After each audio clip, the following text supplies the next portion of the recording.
नमस्कार मंडळी, आई कुठे काय करते या मालिकेच्या आजच्या भागात आज आपण बघणार आहोत. अरुंधती आप्पा हे घरी आलेले असतात तेव्हा कांचन अरुंधतीला म्हणते की खरंच अरुंधती, माझा जीव अगदी टांगणीला लागला होता ग. जानकीला काही झालं नसेल ना याची मला खूप काळजी वाटत होती. आप्पा म्हणतात की हो ना, जर जानकीला आज काही झालं असतं तर मी स्वतःला माफच करू शकलो नसतो. बरं झालं आज जानकीला काही झालं नाही. तेवढ्यात ईशा तिथे येते आणि आप्पांना म्हणते की जानकीला काही व्हावं असं वाटत होतं का तुम्हाला? तेव्हा कांचन म्हणते की अगं ईशा, काय बोलतीयस तू? जानकीला असं काही व्हावं हे आम्हाला का वाटेल? उगाचच दिखावा करू नका प्रेमाचा. आता तुझं जर खरंच जानकीवर प्रेम असतं ना तर तू आप्पांशेजारी जाऊन बसली असती, परंतु तू नाही गेलीस ना. एकतर आप्पांना काही आठवत नाही, त्यांना काही कळत नाही. आप्पांमुळे कधी ना कधी काहीतरी होणारच आहे. तेव्हा आप्पा म्हणतात की नाही ईशा बाळा, असं नाही आहे.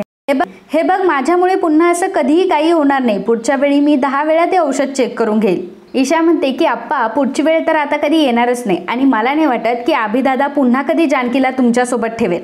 अरुंधती ईशावर ओरडते आणि ईशाला म्हणते की ईशा, तुला माहीत नाही का डॉक्टर काय म्हटले ते? डॉक्टरांनी स्पष्टपणे सांगितलं ना की आप्पांनी दिलेल्या सिरपमुळे काहीही झालेलं नाहीये आणि या सगळ्या गोष्टींचा ब्लेम तू आप्पांवर का टाकतीयस? आप्पांमुळे जानकीला काहीच झालेलं नाहीये. ईशा म्हणते की हो, परंतु आप्पांमुळे जानकीला पुढे काही होऊ शकतं. आप्पांचं आता वय झालंय, आप्पांना कुठल्याही गोष्टी आठवत नाही आणि काही जबाबदारी घेता सुद्धा येत नाही. अरुंधती म्हणते की ईशा बस झालं हा, आता आप्पांचं वय झालंय, त्यांना तू काहीही बोलतेस. अगं तू आप्पांना काय बोलते कळतंय का तुला? तुला कळतंय का तू किती चुकीचं वागते? मग आभी तिथे येतो आणि अरुंधतीला म्हणतो की काय चुकीचं बोलते ग ती? जानकीला काही झालं नाही ते बरं झालं, परंतु आप्पांना तरी कुठे माहित होतं की त्यांनी जानकीला कुठलं सिरप दिलं? आई अगं, यांच्या जीवावर कसं काय मुलांना सोडून जायचं? कांचन म्हणते की अरे आभी, आम्ही जानकीकडं डोळ्यात तेल घालून लक्ष ठेवत असतो रे. अरे आजपर्यंत जानकीला साधं खर्चटलं सुद्धा नाही आणि जानकी जेवढी यांच्याकडे खुश असते ना तेवढी कोणाकडेच खुश राहत नाही. आभी म्हणतो की जाऊ दे ना, मला या सगळ्या गोष्टींमध्ये पडायचंच नाहीये. मी एक काम करतो, जानकीला सांभाळण्यासाठी एखादी बाई तरी ठेवतो, नाहीतर सरळ जानकीला पाळणाघरात ठेवत जाईल. ही गोष्ट कुठेतरी अरुंधतीला खटकते आणि ती आभीला म्हणते की आभी, तुझा स्वतःच्या आप्पांवर आणि आजीवर विश्वास नाहीये आणि पाळणाघरातल्या अनोळखी व्यक्तींवर तुझा विश्वास आहे. अरे आजकालच्या मुलांना आजी बाबाचं प्रेम मिळत नाही आणि तुझी मुलगी तर किती नशीबवान आहे की जी आजोबा आणि पणजी आजीचं सुद्धा प्रेम मिळतंय. एवढ्या मोठ्या घरामध्ये इतक्या सगळ्या लोकांसोबत राहायला तिला मिळतंय आणि या गोष्टीचा आनंद मानायचं सोडून तू त्यांनाच ब्लेम करतोय. मग ईशा म्हणते की आई, या सगळ्या गोष्टीतून ना तुला आनंद मिळत असेल, आम्हाला नाही मिळत. आणि तसंही जॉईंट फॅमिलीपेक्षा आम्हाला न्यूक्लिअर फॅमिली जास्त आवडते. आपल्या मुलांना आपल्याला हवं ना तसं वाढवता येतं, आपल्याला हवं तसं करता येतं, उगाच जुने विचार फॉलो करायला लागत नाही. अभि म्हणतो की नाहीतर काय, सारखे सारखे तेच तेच तेच तेच चेहरे बघून अतिशय कंटाळा आलाय मला या सगळ्याचा. सारखं तेच घर बघायचं, सारखं तीच माणसं बघायची, काय आयुष्य आहे ह्या सगळ्यामध्ये? ईशा म्हणते की मला काय वाटतं माहितीये का, आजी आणि आप्पा तसेही थकलेत. मला असं वाटतं की सरळ आप्पांनी त्यांची कोणाला अडचण होऊ नये म्हणून गावाला जाऊन राहावं. हे ऐकून आप्पा आणि कांचनला फार वाईट वाटतं. ईशा म्हणते की हो, पण मला माहितीये ना ते असं करणार नाही, कारण त्यांचा जीव या घरामध्ये अडकलाय ना. आजीचा तर पाय निघणारच नाही या घरातून, कारण शेवटी आजीच या घराला कंट्रोल करतीये ना. कांचन ईशाला म्हणते की अगं ईशा, काय बोलतेयस तू? असं वाटतं तुला? मी कधी या घरामध्ये कोणावर बंधनं घातलीत? अगं तू सुद्धा तुझं आयुष्य तुला हवं तसंच जगतीयस ना.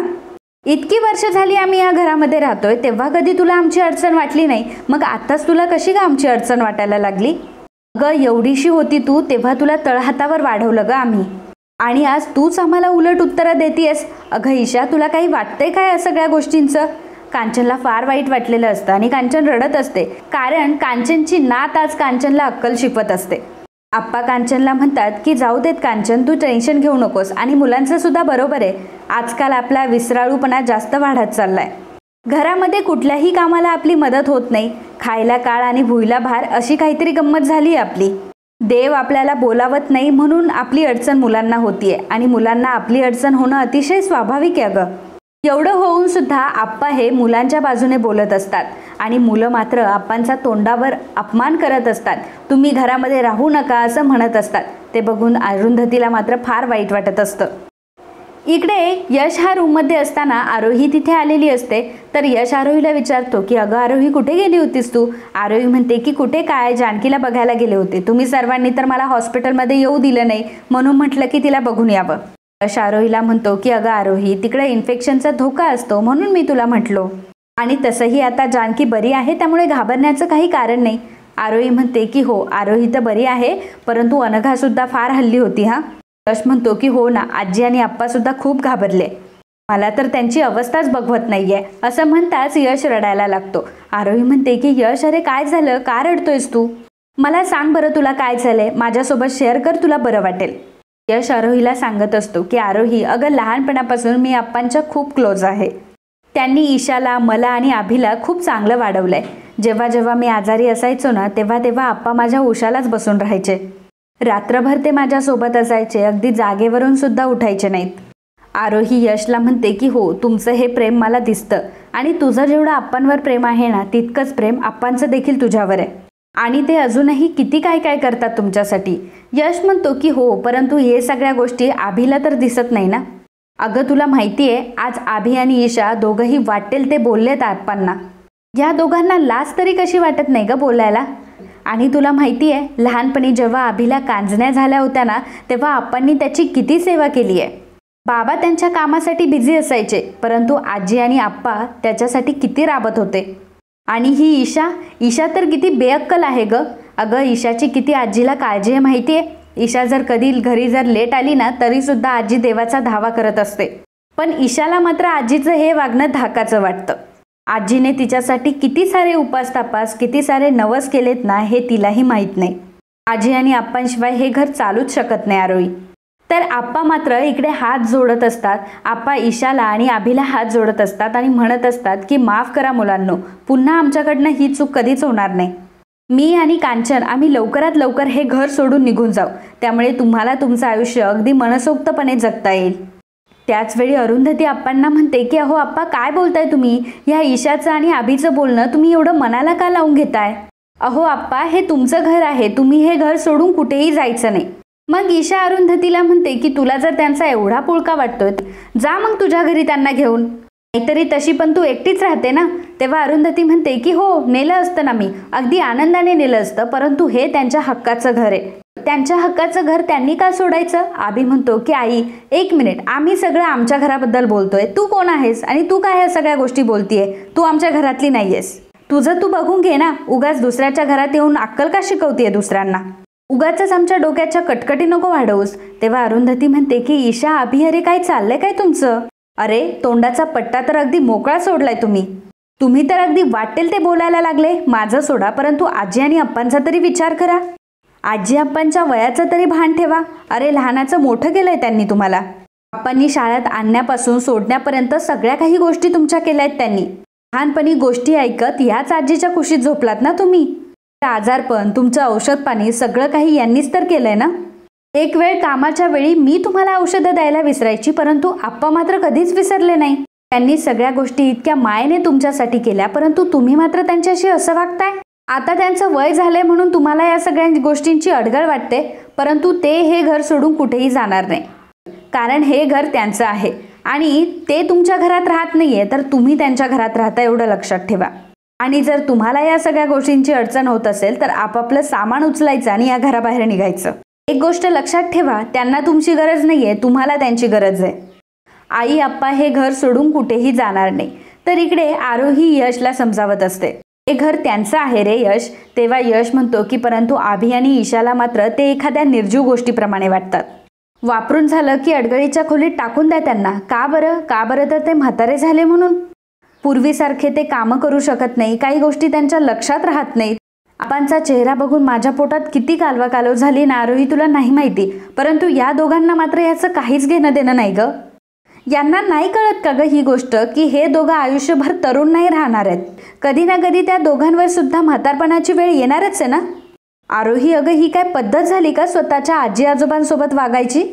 आरोही म्हणते की यश, आजी आप्पांना दुखवायचं नाहीये, ही गोष्ट आपण आपल्या पद्धतीने ठरवूयात. आपण एक काम करूया, आपण त्यांची काळजी घेऊयात, परंतु आपण इतरांचे मतं आणि इतरांचे विचार तर नाही बदलू शकत ना. यश आरोहीला म्हणतो की खरं तर मला ना आप्पांची खूप काळजी वाटायला लागली आहे. ईशाचं आणि अभिचं बोलणं आता त्यांना सहन झालं नसेल. ईशा आणि अभिचं बोलणं त्यांच्या मनाला फारच लागलंय आणि या सगळ्या गोष्टीतून त्यांनी भलता सलता निर्णय घ्यायला नको. तेव्हा आरोही यशला विचारते की भलता सलता निर्णय म्हणजे काय? असं काय करू शकतात ते? तेव्हा यश म्हणतो की ते हे घर सोडून निघून जातील. अगं खूप हर्ट झालेत ग ते, कदाचित कायमचे गावाला जाऊन राहतील. तेव्हा आरोही म्हणते की नाही नाही, मी त्यांना कुठेही जाऊ देणार नाही. यश म्हणतो की नाही नाही, मी सुद्धा त्या दोघांना सोडणार नाही. मी एक काम करू का, मी आत्ताच आप्पांशी जाऊन बोलू का? मी त्यांच्याशी बोललो तर त्यांनाही बरं वाटेल. तेव्हा आरोही म्हणते की हो बरोबर आहे तुझं, मी त्यांना भेटायलाच पाहिजे आणि बोलायला पाहिजे. यश आता निघालेला असतो आणि पुन्हा आरोहीकडे येतो.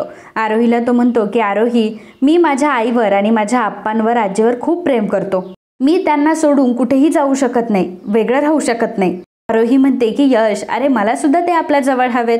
तेव्हा यश म्हणतो की आरोही, उद्या जर ते कुठे बाहेर गेले ना तर आपण त्यांनाही सोबत घेऊन जाऊयात.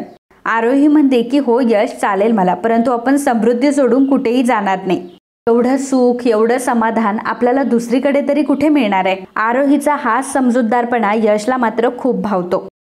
तर इकडे अरुंधती ही ईशाला आणि आभीला समजावून सांगत असते की जर आजी आणि आप्पा हे घर सोडून निघून गेले तर या घराचा डोलाराच विस्कटेल. ईशा म्हणते की आई, असं काही नाहीये, हा तुझा गैरसमज आहे. आम्हाला यांच्यापासून कुठलंही सुख नाहीये आणि जर हे दोघं घरामध्ये नसेल ना तर आमची कोणाचं काही विस्कटणार नाही. मग अरुंधती ईशाला म्हणते की ईशा, अगं काय बोलतीयस, तुझं तुला तरी कळतंय? अगं स्वतःचा संसार पहिल्यांदा नीट करून दाखव आणि मग बाकीच्यांना बोल. तुला कोणी काही बोलत नाही ना म्हणून फार शेफारली आहेस तू. आज आजी आणि आप्पा थकले म्हणून त्यांच्या परिस्थितीचा गैरफायदा घेताय तुम्ही. अरे कधीतरी माणसासारखं वागायला शिका. आजी आणि आप्पा काही वस्तू आहेत का त्यांना बाहेर फेकून द्यायला? आणि एक गोष्ट लक्षात ठेवा की आज ना उद्या तुम्ही सुद्धा या वयाचे होणार आहात. आणि आभी, तुला एक गोष्ट मी सांगते की आजी आणि आप्पांशी ह्या टोनमध्ये बोलायचं नाही आणि जर असं बोललास तर मी खपवून घेणार नाही ते. आज मी हे सगळं फार संयमाने बोलते आणि परत जर तुम्ही असं काही वागलात आणि आजी आणि आप्पांना बोललात ना तर संजनाला जसं मी घराबाहेर काढले ना तसं तुम्हाला दोघांनाही धक्के मारून घराच्या बाहेर काढून देईल. आई आप्पांना जर तुम्ही काही बोलले ना तर मी सहन करणार नाही. आणि जर एवढंच तुम्हाला वाटतंय ना तर घराच्या बाहेर जाऊन ना स्वतंत्रपणे जगून दाखवा एकदा आणि स्वतःच्या मेहनतीवर सगळं कमवा. परंतु आज या घरामध्ये तुम्हाला सगळं आयतं भेटतंय ना म्हणून जास्त शेफारलेत तुम्ही. आणि आई आप्पांनी कुठे जायचं कुठे नाही जायचं हे दोघं ते ठरवतील. तुम्ही काही सांगायची गरज नाहीये त्यांना. अरुंधतीने ईशाला आणि आभीला अतिशय खडे बोल सुनावलेले असतात, त्यामुळे दोघांनाही राग येतो आणि ते तिथून निघून जातात. तर इकडे अनघा ही रूममध्ये असते आणि विचार करत बसलेली असते. त्याचवेळी आभी तिथे येतो. आभी अनघाला विचारतो की जानकी झोपली ना? तेव्हा अनघा काहीही उत्तर देत नाही. आभी विचारतो की अगं जानकी झोपली आहे का? अगं अनघा, तू माझ्याशी असं का वागतीयस? एवढ्या तेवढ्या कारणावरून तू सारखी सारखी माझ्यावर का चिडत असतेस? अनघा म्हणते की एवढंसं कारण? हॉस्पिटलमध्ये जे काही झालं ते एवढंसं कारण होतं आभी? आभी म्हणतो की अगं पण मी काय केलंय? तेव्हा अनघा म्हणते की अरे आभी, आप्पांना एवढं सगळं बोलण्याची काय गरज होती रे? अरे तुला कळतंय का, तू आप्पांना काय काय नाही बोललायस? या सगळ्या गोष्टीचं त्यांना किती वाईट वाटलं असेल याचा विचार तरी केलास का तू? आभी अनघाला म्हणतो की जरा हळू बोल नाही तर जानकी उठेल. तर अनघा आता हळू आवाजात आभीला विचारत असते की आप्पांना आणि आजीला एवढं बोलण्याचं तुझं काही कारण होतं का? त्यांनी नक्की कुठलं सिरप दिलंय हे माहीत नसताना सुद्धा तू आरोप करत बसलास. आणि तू बोलतोय म्हटल्यावर काय? म्हटल्यावर ईशाला सुद्धा बोलण्याला बळ आलं. अरे तुला माहिती आहे का आभी, आपण जानकीला घरी घेऊन आलो जी तर बघायला सुद्धा नाही आल्यात. तेव्हा आभी म्हणतो की मग काय झालं, नाही यायचं तर नाही येऊ देत ना. आणि बरंच झालं नाही बघायला आले. तसंही त्यांच्या आजकाल काही गोष्टी लक्षात राहत नाही. उगाच जानकीचं काहीतरी करायला बसायचे आणि वाढवा करून ठेवायचे. त्यापेक्षा ते दोघंही जानकीपासून लांब राहिले ना तर तेच बरं राहील आपल्यासाठी. आभीला म्हणते की किती स्वार्थी आहेस रे तू. तुला जर लोकांची गरज लागली तर लोकांचा तू वापर करून घेतो आणि गरज संपल्यावर फेकून देतो. तुला माहित नाहीये का, इतके दिवस आजी आणि आप्पाच जानकीला सांभाळताय. आभी म्हणतो की हो सांभाळत असतील, परंतु इथून पुढे मात्र मी त्या दोघांच्या भरोशावर जानकीला ठेवणार नाही. ते खूप रिस्की आहे हे सगळं. अनघा म्हणते की ठीक आहे मग तू थांब घरी. तर आभी म्हणतो की का, मी का थांबायचं घरी? तू थांब ना, आता जानकीला सगळ्यात जास्त तुझी गरज आहे. या वयात मुलांना आई हवी असते आणि तुला मात्र तिचं काहीच करायचं नाही. काहीही करून तुला फक्त घराबाहेर पळायचंय आणि घरातली कामं टाळायची म्हणून तू नोकरी करण्याचं नाटक करतेस ना अनघा? अनघा म्हणते की काय मी नाटकं करते आभी? बरं ठीक आहे, मी नाटकं करत असतील तर मी घर सांभाळते, मग आण कमावून तू. आहे का तुझ्यात तेवढी हिंमत? तेव्हा आभी अनघाला म्हणतो की अनघा म्हणते की काय ऐकू मी तुझं, एक गोष्ट धड करता येते तुला? आभी म्हणतो की अनघा तुझा नक्की प्रॉब्लेम काय आहे ग? म्हणजे मी हर्ट झाल्यावर तुला आनंद वगैरे होतो का? अनघा म्हणते की हो, मग दुसऱ्याला त्रासात बघून तुला आनंद होतो ना, तुझ्या भावना ह्या खऱ्या. इतरांना बोललेलं त्यांना लागत नाही का? तुला एवढंच बोललं तर तुला एवढं लागलं. विचार कर, आप्पांना तुझ्या बोलण्याचं किती वाईट वाटलं असेल. त्यांची काहीही चूक नसताना तू त्यांना ब्लेम करत होतास. मला असं वाटतं की तू आप्पांची माफी मागायला हवीस. तेव्हा आबी म्हणतो की मी काही कोणाची माफी वगैरे मागणार नाहीये, आप्पांच्या हट्टापायी हे सगळं झालंय. तर अनघा म्हणते की अरे या सगळ्यामध्ये आप्पांचा कसला हट्ट आहे? तर आबी म्हणतो की हट्ट नाही तर काय म्हणायचं या गोष्टीला? सगळ्या गोष्टी मी करतो असं म्हणायचं आणि सगळ्या गोष्टींची वाट लावून टाकायची. तर असं वाटतंय की त्यांनी इथे राहूच नाही, त्यांनी सरळ त्यांचं सामान गुंडाळावं आणि गावी निघून जावं. म्हातारे तिकडे बरे असतात आणि तसंही इकडच्या फास्ट लाईफ सोबत तो काय ऍडजस्ट करू शकत नाही. अनघाला खूप राग येतो. अनघा आबीला म्हणते की अरे अभि, तू काय बोलतोयस? कुठली गोष्ट कुठे जोडतोय? तुझं तुला तरी कळतंय? आबी हा अनघाला म्हणतो की हे बघ, तसंही ते घरामध्ये जरी नसले ना तरी त्यांचं कोणा वाचूनही काही अडणार नाही आणि आपलंही त्यांच्या वाचून काही अडणार नाही. एकदाचे ते जर या घरातून निघून गेले ना तर आपलं आयुष्य अजून चांगलं होईल. उगाचच या सगळ्याची डोक्याला कटकट आहे असं म्हणून आबी तिथून रागाने निघून जातो. तर आबीच्या बोलण्याचा अनघाला खूप परिणाम झालेला असतो. अनघाला खूप वाईट वाटलेलं असतं की आबी असा विचार कसा काय करू शकतो. आबी त्यांचा नातू आहे तरी असा विचार करतोय. त्यामुळे अनघाला फार वाईट वाटतं आणि अनघा आबीबद्दल विचार करू लागते. इकडे ईशा आणि आबी दोघंही ईशाच्या बेडरूममध्ये येतात. ईशा आबीला म्हणते की आबी दादा, बरं झालं जानकी सुखरूप आहे, नाहीतर आज जानकीला काही झालं असतं तर काय केलं असतं आपण. आबी दादा, तुला एक गोष्ट सांगू, तू जानकीची जबाबदारी आजी आणि आप्पांना देतच जाऊ नकोस. अरे म्हातारे झालेत आता ते. अरे त्यांना स्वतःचं नीट धड करता येत नाही, जानकीचं कुठं करणार आहेत ते. आबी म्हणतो की हो, तुझं म्हणणं मला पटतंय, पण काय करणार, त्यांना जानकीला सांभाळण्याची खूप हौस ना. सतत सारखं तिच्या मागे मागे करत असतात, निदान आपण तरी काय म्हणणार त्यांना. मग जानकीला सुद्धा त्यांचा लळा लागून जातो. ईशा म्हणते की आय एम सॉरी, पण आपल्याला थोडं रूढ व्हावंच लागणार आहे आता. त्यांना जर स्वतः कळत नसेल ना तर आपल्याला जानकीपासून त्यांना लांबच ठेवावं लागेल. आता जानकीचं तर सोडून दे, माझ्यावर सुद्धा वॉच ठेवून असतात नुसते ते. आता मी काय करते, कुठे जाते, कोणाशी बोलते, याच्याशी सगळ्याशी त्यांचा काय संबंध आहे. पण नाही, इतकी प्रश्न मला विचारतात की सारखं सारखं तेच तेच तेच तेच बोलत असतात. आपल्या घरातच आपल्याला चोरासारखं जगावं लागतं. अरे घर आहे की जेल आहे हे.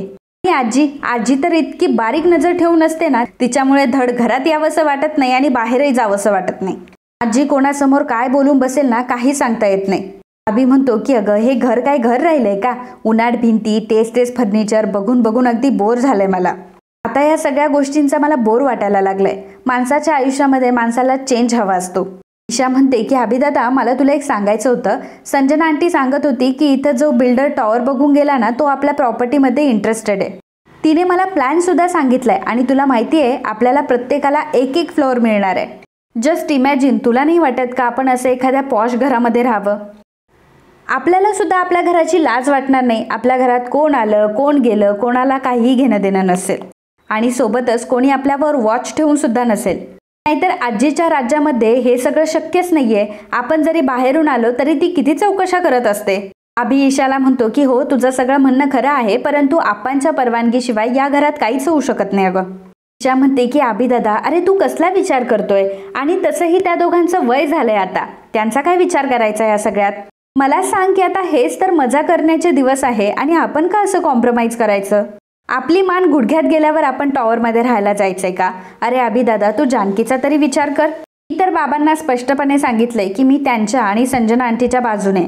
आणि तू काय ठरवलंय? आबी म्हणतो की ऑफकोर्स मी सुद्धा हेच ठरवलंय आणि मी सुद्धा बाबांच्या आणि संजनाच बाजूने. परंतु ह्या आप्पांचं करायचं काय? आपल्या आईचं त्यांना पाठबळ आहे ना, त्यामुळे ते खूप शेफारलेत आणि काही बोलताच येत नाही त्यांना. तुला खरं सांगतो, आप्पा जोपर्यंत इथे ग्रीन सिग्नल देत नाही तोपर्यंत इथे काहीच होऊ शकत नाही. ईशा म्हणते की असं काही नाहीये रे, आपण त्यांना जर दाखवून दिलं ना की या घराला तुमची काहीच गरज नाहीये, इथे फक्त तुमची अडगळच होतीये, तर ते घर स्वतः सोडून निघून जातील. आणि समजा ते हे घर सोडून नाही गेले तर आपण स्वतः त्यांच्याकडे आपला शेअर मागायचा. हे बघ दादा, त्या सगळ्या गोष्टींमध्ये काही गैर नाहीये आणि त्यांना जर हे घर नसेल पाडायचं तर आपल्यालाही हे घर पाडायचं, एवढं लक्षात ठेव. आणि मला मात्र हे घर पाडून मला टॉवरमध्येच राहायचंय. मला माझं स्वतःचं घर हवंय. अरे तू तरी विचार कर दादा, म्हणजे हे बघ, मी एकटी आहे परंतु तुझ्याकडे तर तुझी फॅमिली आहे. तू तुझ्या फॅमिलीचा तरी विचार कर. आता तुला नाही वाटत का की जानकीला सगळी सुख भेटावी, आयुष्यातले सगळे कम्फर्ट्स तिला मिळावे? बघ दादा, इथे जर टॉवर झाला ना तर आपलं आयुष्य सगळं बदलून जाईल. अरे दादा, तू या सगळ्या गोष्टींचा विचार कर, जानकीच्या फ्युचरचा विचार कर. तर आता ईशाने सांगितल्याप्रमाणे आबी हा विचार करायला लागलेला असतो आणि ईशाच्या बोलण्याने तो प्रभावित सुद्धा झालेला असतो. तर मित्रांनो, आजच्या या भागात एवढंच. तर उद्याच्या भागात शॉर्टमध्ये आपण जाणून घेणार आहोत. आबी आता सर्व घरच्यांसमोर सांगतो की सॉरी, जरा मी स्पष्टच सांगतो, परंतु मी मात्र या घरातून वेगळं होण्याचं ठरवलंय. अरुंधती आबीला म्हणते की आबी, अरे बरं होईल तू हे घर सोडून निघून गेला तर, आणि मला आवडेल उलट की तू स्वतःच्या पायावर उभा राहिला तर. त्यामुळे एक काम कर, तू जा हे घर सोडून निघून. आबी म्हणतो की नाही, मी हे घर सोडून कुठेही जाणार नाही. तेव्हा अरुंधती म्हणते की म्हणजे काय म्हणायचंय तुला? आबी म्हणतो की मी हे घर सोडून जाणार नाही, कारण या घरावर आप्पांचा जितका हक्क आहे तेवढाच हक्क माझा देखील आहे. मला काहीही करून या घरातला माझा हिस्सा हवाच आहे. हे सगळं ऐकून आप्पाला आणि कांचनला खूप मोठा धक्का बसतो. तर आता आबीचं कुठे बंद होत नाही, तर ईशा चालू होते आणि ईशा म्हणते की मला देखील माझा या घरातला हक्क हवाय. एकतर तुम्ही काम करा, आम्हाला आमचा हा हिस्सा द्या, नाहीतर घर बिल्डरला देऊन टाका. ईशाचा आणि आबीचा हा निर्णय ऐकून अरुंधतीला तर खूप मोठा धक्का बसलेला असतो आणि त्याहूनही जास्त आप्पांना आता काय बोलावं आणि काय करावं हेच सुचत नसतं, कारण आता प्रत्येकजण ज्याचा त्याचा हिस्सा मागायला लागलेले असतात. तर मित्रांनो, तुम्हाला काय वाटतं, आप्पा हे घर बिल्डरला देण्यासाठी तयार होतील का, की आबी आणि ईशा स्वतःहून माघार घेतील? हे बघणं खूप इंटरेस्टिंग ठरणार आहे. तर मित्रांनो, आजच्या या भागाबद्दल तुमचं काय मत आहे ते नक्कीच कळवा. And if you like my video, please do subscribe, share and comment. Thank you.